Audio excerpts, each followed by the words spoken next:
Alright, YouTube, welcome to the Polaris Den. Go by the Ranger here and get into the four-wheelers.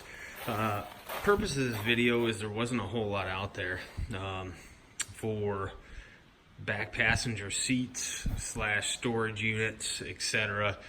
The Polaris units are different in the fact that they have these plastic back racks on top of the actual rack themselves, and most of the time you get sold this easy lock and ride unit, etc. You can see here, this is what happens, and it doesn't take very long. You have these, and the rubber studs in there get torqued when you hit bumps, when you have somebody in the back, you know, whether it's a kid or an adult. And what happens is these units essentially start to fray like this and get torqued, and then on the back of the holes they come loose, and the whole seat goes flying off eventually because there's just not a lot to hold that in there. And so you can replace those and do that type of thing. And the thing is that generally you don't know when these are bad because these are sitting down inside of this hole, and you don't know that the bottom end is frayed until the whole unit goes flying off, or until you have a really close call. And so you have somebody riding in the back of this, and you know those are frayed or loose, and you know you could have a potentially really bad situation. This is a really terrible design idea by Polaris to say this is what is going to hold a passenger back seat in, or a storage compartment in, that can hold, you know, a couple 100 pounds, is this sitting in here and then expanding out, because what you do is you pull this clip, and this is supposed to expand out, keep that tight, that is going to be secure enough. It just isn't. And then you get on top of that, you know, these are 2015 units with 130 miles on them, etc.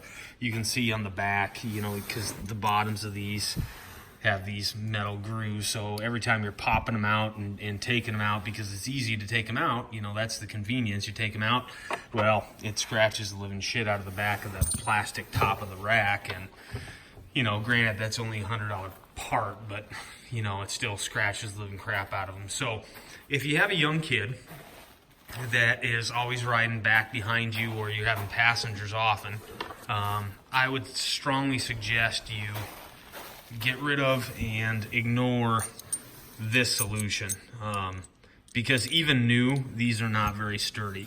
And so what I did is, frankly, and again, this is if you're going to leave this on because it's used all the time, what I did is I just mounted the thing to my rack. And so what you'll need is some 3/8 by 16 hex nuts, and some 3/8 by 16 2-inch bolts.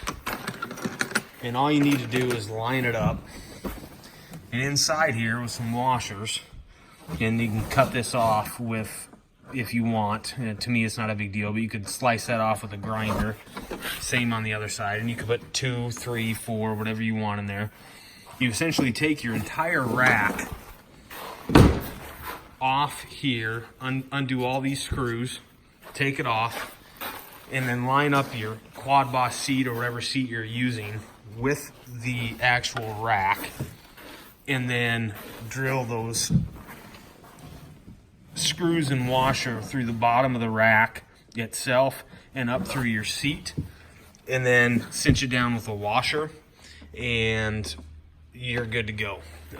Now, again, you're drilling through your rack. Some people don't like that because it's on and off, but for us, we've always got a kid riding on here. I could care less if a plastic rack that's $100 has another extra hole in it. I mean, there's 8,000 damn holes in these things anyway. I could care less. I don't want him flying off the back of it. So, you know, you can cut those off with the grinder if you want, again, like I said. And if you really want to make a really secure install, is line this up so in the back there's 2 screws here that don't have nuts, but they go down in the bottom of the unit itself. Line that up and drill a hole in your seat here and here, and then use that as another anchor point, and then 2 of these with your screws going into the bottom will be plenty of security for these quad boss seats or whatever seat you use, or storage unit for that matter, when you hit a bump, etc.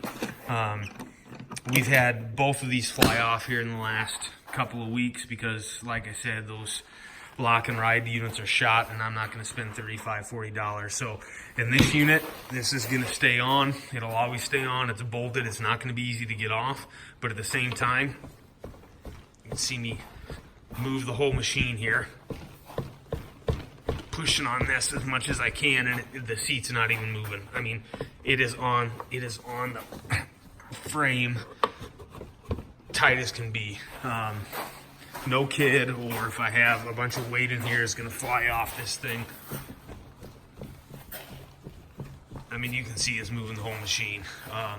And that is 2 of those bolts in the back here. Should have left this open. 2 of those units, and then the actual screws that go into that are in there. Now, one thing I will say is you will have to go longer on the screws. Yeah, I don't have the dimensions, but if you take them out, you can see these are the factory screws that go in each of those ports on the rack. You have to go longer by about 1 inch to get through your seat and into the grooves that hold that. So go find about 1 inch longer screw. I think these are 2.5, to be honest, maybe 3. I used 3.5 inch screws here and here. So anyway, if you're looking for something that will go ahead and make this a stable, secure, not have to worry about it flying off, that's what I did, and it has worked fantastic. Again, it's not very easily taken off if you do it this way, but if you always have a kid or a passenger riding in the back, or you're always storing stuff, I would go that route 10 times over before I go this route, because these were new less than a year ago, and you can see what happens when you hit trails and you hit bumps and you start going. These just don't suck down tight enough, so it becomes a safety issue. So with that, just my thoughts, and I will let you do what you think you need to do in terms of that. But there's a lot of people that have had stuff fly off the back using this lock and ride system, which is worthless on the Sportsman in my view. So with that, hope this helps, and there wasn't a lot out there, so I thought I'd shoot it. Thanks.